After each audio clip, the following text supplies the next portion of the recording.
I'm Vin. I'm Sori. If you would like to get your song reviewed, dear listener, there's the filthy capitalist option. As Sori says, 125 gets you straight to the head of the line. You don't have to be a part of the alliance. You don't have to be part of the group. Wait a minute. And the biggest thing is you don't have to wait. You hop, skip, and jump right in front of everybody. 125 gets you there. You do that 3 times, and then get mashed down to the $75 rate for perpetuity. Yes! Also, there is a band review option.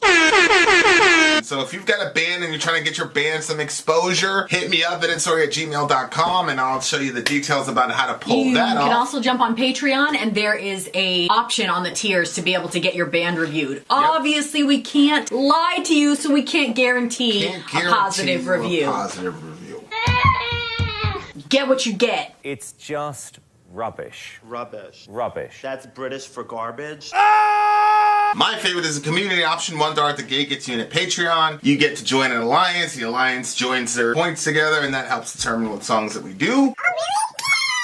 The alliances hang out on Discord. Message me on Patreon to get the link. And they do all kinds of other cool things. They do Minecraft, Dungeons and Dragons. Yeah.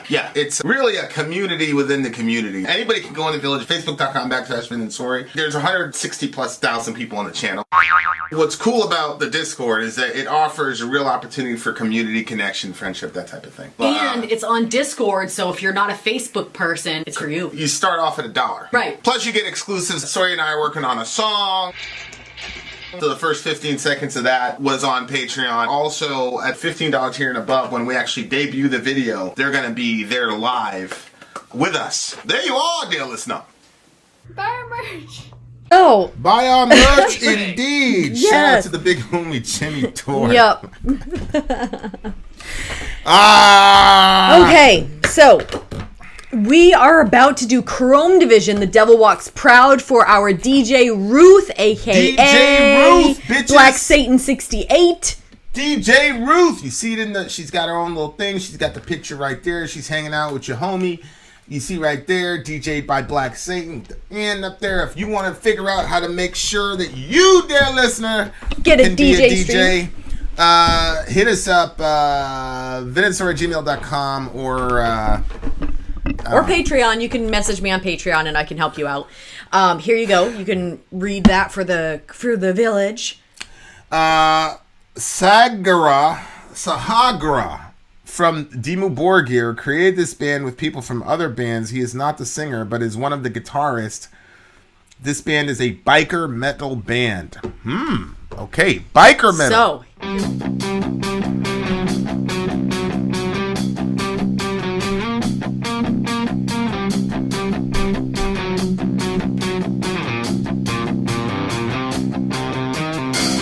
Head hurts, stomach's turning, and I don't wanna face the day. What the hell won't I ever learn? I guess it's just a price to pay. And everything feels so good last night. I guess something so wrong is alright. No more easy money and talking ain't allowed. The devil walks beside me, he walks proud.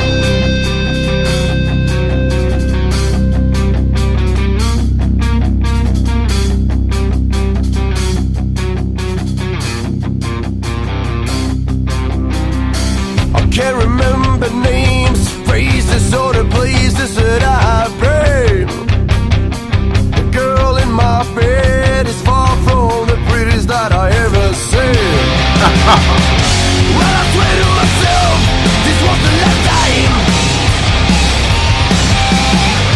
But it doesn't seem quite to reach my mind. No more easy money, and talking ain't allowed. The devil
That was the devil. See that? The devil walks beside me. Uh-oh. Yeah. And he walks proud. This woman, Black Satan 68, who's currently the one making all the selections for these songs. You see her right here with the snake. Okay, what are we going to say about her? She's just all well. It's weird. Like when people make these selections, like there becomes like a theme. Like yesterday was like therapy night. All these songs are fun. First two Monster Magnet songs. Yeah, fun. Nothing's heavy. This song, he's saying like real shit here, but it's fun. Like here, like so in all the songs that she's been selecting, like it's like really piqued my imagination. So like here, I'm like, I'm not part of that subculture, like the biker subculture. Like shout out to the big homie Joe, is a villager. It was me, my little brother. Shout out to Drew and Joe. And we were all talking, and you know, he had that bike. You know, my little baby brother had that bike, and so they're talking about, you know, having bikes and stuff, and like the freedom. And Joe was like, "Yeah, man, blah blah blah," and my brother's like, "Yeah, bro," like. And then they were talking all the stuff with the parts of the bike, and I don't know any of that shit, man. Because Joe has a Harley, and I think my brother was like, "Yeah, man, I'm trying to get a Harley, blah blah blah blah blah." Which you can buy as many Harleys as you want, bitch, if that thing we're planning on works out. So you have to send me that document, the one that we agreed on like 2 or 3 days ago. Send that shit to me, you bitch. But anyway, shout out to my brother. But yeah, man, like this shit it's a really really good and just fun song, man. Like, but I felt like I was on the road with those boys. And the thing that I like about this vocalist, which I hate the fact that they updated Genius because now everything is so difficult to find. But I love that vocalist style because it is like perfect for that song and for this band. It came out in 2008. The name of the record is Booze, Broads, and Beelzebub. So it's like, it's really funny because, you know, in metal there's that whole like satanic undertone or whatever, but this guy is he's a biker. You know what I'm saying? Yeah, they're bikers, yeah. man. They're not interested in like sitting in some weird circle in the woods somewhere, bro. They're out there trying to, you know, do what everybody's trying to do. You trying to hit the club, you trying to get something to drink, you're trying to get some girl, you know what I'm saying? So like, they named the record Booze, Broads, and then they hit Beelzebub because they got that metal in them. So I don't know. I really, really, really, really, really, really, really, really enjoyed these songs. Eddie Guz is the guy's name. I'm really feeling this dude, bro. He's like, he's got some James Hetfield and the dude from, I don't know, was it Lemmy is his name? The dude from Motorhead. He's got that kind of like grimy, like, you know what I'm saying? Grungy type voice. Like, I love exactly. That shit. Yep. I love that shit. The next song on this album is called Hate This Town. I used to feel like that when I was a teenager. I was like, I hate this freaking town. It's so small. There's nothing happening here. So it seems like he's cheating. Is that what happened here? Cheating? I can't even like Everything this dude in some sort of relationship. Like, yeah, he might have been. Or maybe it's not. Maybe it's not cheating. Maybe it's cheating. I mean, the name of the record is Booze, Broads, and Beelzebub. Maybe it's just that he had like a girl that night and it wasn't. Everything felt so good last night. How could something so wrong feel so right? People usually say that about sex. Or that's what I thought. Am I wrong? No, you think that because that's all you think about. But that's not all I think about. Please. Head hurts, stomach is turning, and I don't want to face the day. Why the hell won't I ever learn? I guess it's just the price to pay. So you think maybe he is hungover? Well, that's a hangover, right? No more easy money and talking ain't allowed. The devil walks beside me, he walks proud. Yeah, right here. I can't remember names, faces, or the places that I've been. The girl in my bed is far from the prettiest that I've ever seen. So yeah, but where I did you swear get to myself this is the last time, but it doesn't seem quite to reach my mind. Where did you get that he's cheating on somebody? No, well, that's why I switched it and I said like maybe like kind of a one. I was thinking it was cheating at first, but then yeah, I don't see that he's with anybody. Okay. So I guess I would go with it's kind of like a one night stand. Maybe it's just a series of events. Well, Like what the name of the album is. He's talking about the lifestyle. Then he gets a girl, and then he feels like shit after. Well, yeah, you're focusing on that because that's the most important thing in the world to you. But like, there's alcohol. I just said that. There's. I said he drinks, he gets a girl, and then he feels like shit tomorrow. Easy money, right? Easy money, which is. Yeah, what's the easy money? Probably having to do with the drug game. They call it quick money or easy money. It's a drug game. Mm-hmm. Talking ain't allowed. That's no snitching. The devil walks beside me. That's probably a metaphor for whoever's running the gang. So, like, what I'm saying is he's talking about the lifestyle. Like, the commitment less sex is just a piece of one aspect of an entire lifestyle of debauchery. Right. That, many times feels like freedom, but eventually becomes its own prison. So then he says, get up, now it's time to face it all. Stop crying, no one hears your call. Look straight ahead, you fool. Get up, it's time to act real cool. Take a good look in the mirror now. What do you really see? Is that what you want to do? Is this who you want to be? So that right there is the cognitive dissonance that happens when you're living a certain kind of lifestyle, but then you have to face you have fun at night and then you have to face the consequences the next day. Mm-hmm. And those are very difficult realities to deal with. But it looks glamorous because they're doing drugs, they're committing crimes, they're doing all this gangster shit. He's got girls, he's got booze and all that, but he's not enjoying the life. That shit rubs off, and it doesn't matter like who you are, doesn't matter what people project to the outside world. Like, that kind of living has a corrosive effect on your mind and your body, your entire being as a person. It really, really does. Yep, I could see that. I remember one time, and rest in peace to the homie, but I forgot the name of the band. It's the band that did Drowning Pool is the name of the band. And they had a song called Sinner. And the lines were, don't corner me to lecture me, raise your hand if you're a sinner. And it's like, yeah, man, I get it. You don't like anybody to corner you and lecture you. That's great. And then his bandmates found him dead in his tour bus because of a drug overdose. Oh.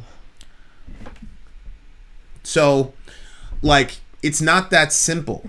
Like, when you're caught up in a certain kind of lifestyle, it's not as simple as saying, don't judge me. Mm-hmm. Like, honestly, like, the don't judge me shit is like the silliest, stupidest phrase that just needs to be retired. Yeah. Like, why do you care if somebody's judging? If the person comes to me and says, hey man, you're an embezzler, you've embezzled $80 million from the government, like, I'd laugh at them. Like, so, okay, that's fine. Like, because I know I haven't done that. But when you're living this kind of lifestyle, and there's three questions at the end of the second to last verse. What do you really see? Is that what you want to do? Is this who you want to be? Those are three questions. Now, in a perfect world, when you're going down the wrong path, you have enough ingenuity and insight to ask yourself those three questions. And secondly, if you're really lucky and God has really graced you, then you'll answer those questions honestly. But the reason that we have friends and family members is because A, 80% of us will never ask ourselves those three questions, and B, 95% of us will never answer those questions honestly or in a way that leaves us looking bad according to our own standards of morality. Yeah.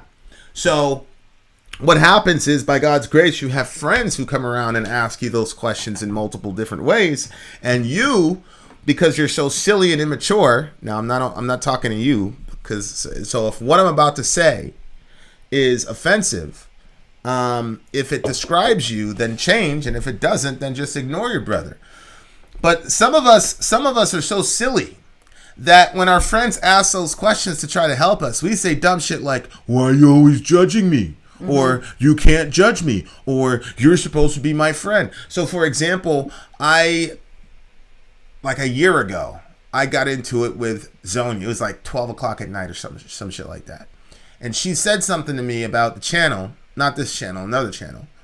And she said X, Y, and Z. And I was like, nah, blah, blah, blah, blah, blah. And now when I look back at, her and I had a conversation. I look back at it, I go, you know what? You were right about that particular thing that you were saying, and I'm gonna. I've been applying it, and it's been going really, really well. So thank you. So that was a time when I was just being an idiot, just being dumb. We've all had those times, that's for sure. But you have to. The fact that this dude had the awareness to ask himself those 3 questions is unbelievable. Take a good look in the mirror now. What do you really see? Is the person that you're looking at in the mirror, is that the person you want to be? Is that your goal? Mm-hmm. And I'm not talking about like everybody knows like, oh, I need to improve here, here, and here. Like, yeah, we all get that. But I'm talking about like major character flaws.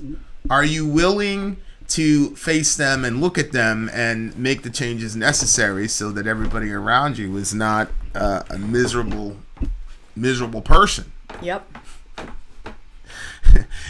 Like, that's a very, very important question. So it's that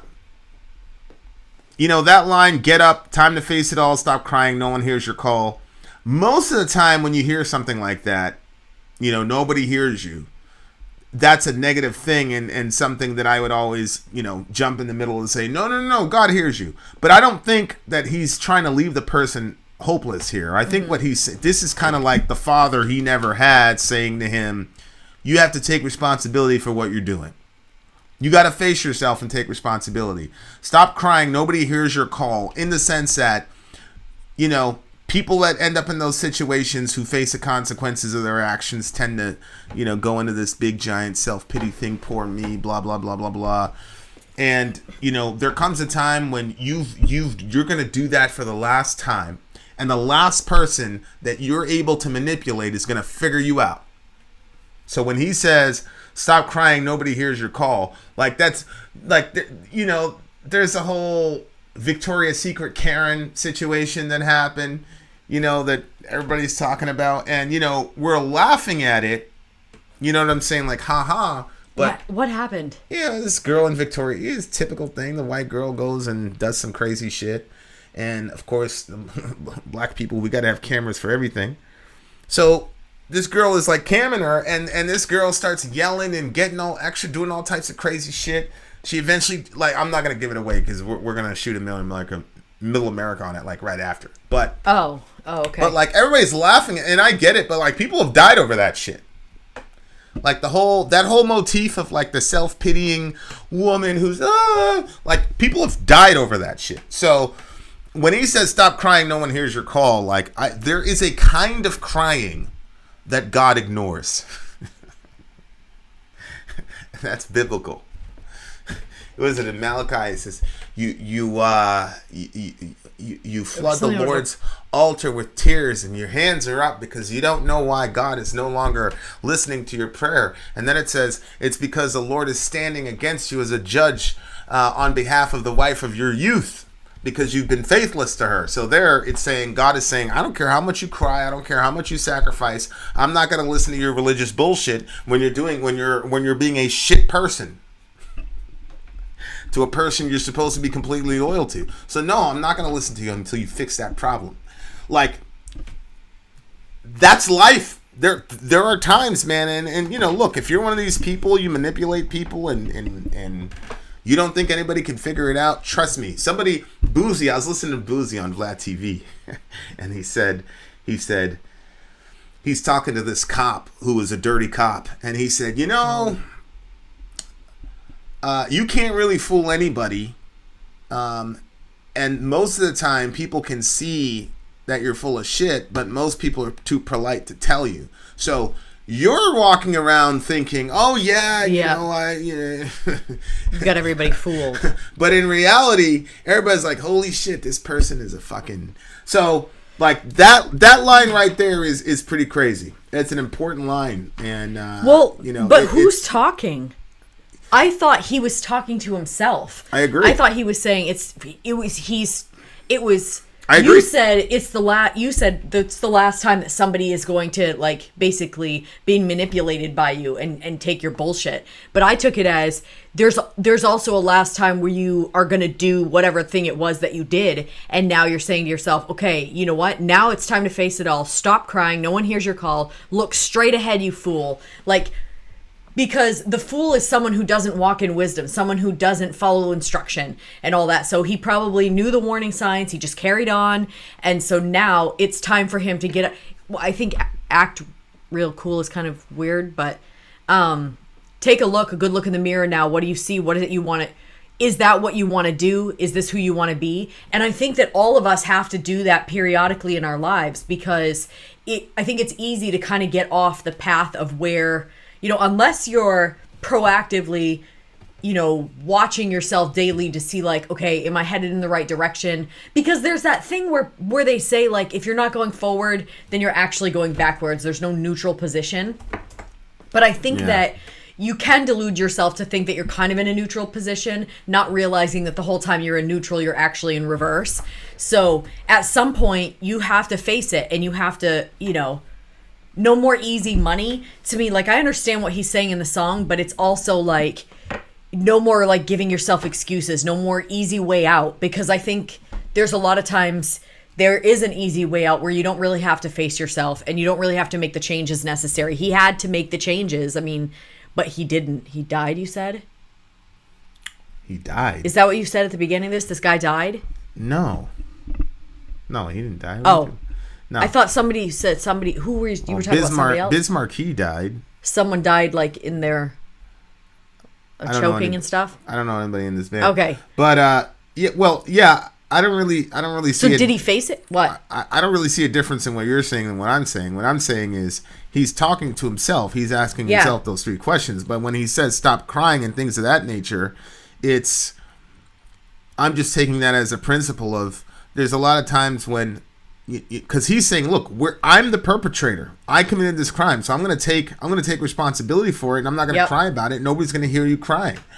And what I was just bringing up that point of, there's a lot of times, and you know, a lot of times it's with women. If you cry, you can overcome a consequence. And all I'm saying is, there's gonna come a time when that's not the case, and that's one of the reasons. You know, I mean, I went after Zoe early with that. You know. Yeah. And I was like, that's not something to cry about, honey, because she was trying to, you know, this is going to get a little hectic, but she was trying to manipulate me with it, which of course at the beginning with children, it's their only methodology of communication. And so, of course, but she began to realize, oh, when I do this, Dad drops everything and then he goes to help me. And so she began to rely on that. So after a while I said, that's not something to cry about, and I'm not coming to you if you do that. You can solve your own problem. You're a very strong young lady. And she eventually, you know, she did. And so, like, I was really focused on that, like, making sure that she didn't create, like, patterns where she could use her charms to manipulate people. Because I don't care what anybody says. It happens a lot. I mean, we just ran into a political situation with a very prominent person who tried to do the victim thing when she was the actual perpetrator. Right. So it's something to be called out. Obviously, in this current situation, this is a man doing real man shit and taking responsibility for his actions, and I love that. Like, he's at a moment where he's ready to turn a corner and be something different in his life. Yep. And what that is going to mean for him in the real world, I don't know, but it definitely bodes well for him. So shout out to the homie for trying to change. Mm-hmm. Yep. I agree wholeheartedly. What do you give the I was talking about the original singer of Drowning Pool, because that guy was on the Don't Judge Me kick. And, you know, don't corner me to lecture me. Raise your hands if you're a sinner. Thank you, Michelle. And then he, you know, rest in peace to the homie, Michelle. So I think that when he says, take a good look in the mirror now, what do you really see? I think that that's actually an important thing to do. And I think if you haven't looked at your face in the mirror and kind of looked past your actual like face and to who you are, look at that and say, you know, kind of take stock of who you are. I think a lot of times people avoid doing it because they don't want to see what they don't like to see. But I think it's an important practice that we have to get into. We have to face ourselves and we have to see who we are, what we've done, what we haven't done, our shortcomings and all that, and face it. And then, like you said, make necessary changes, because you know what? This one life is the only one life that you're going to have. So, you believe that? Beyond, well, I believe that there is life after this. But this one life that we're in here is the only one that we have. I don't think we get a rerun. I don't believe in reincarnation. So, but I wish I believed in reincarnation. I do like the concept.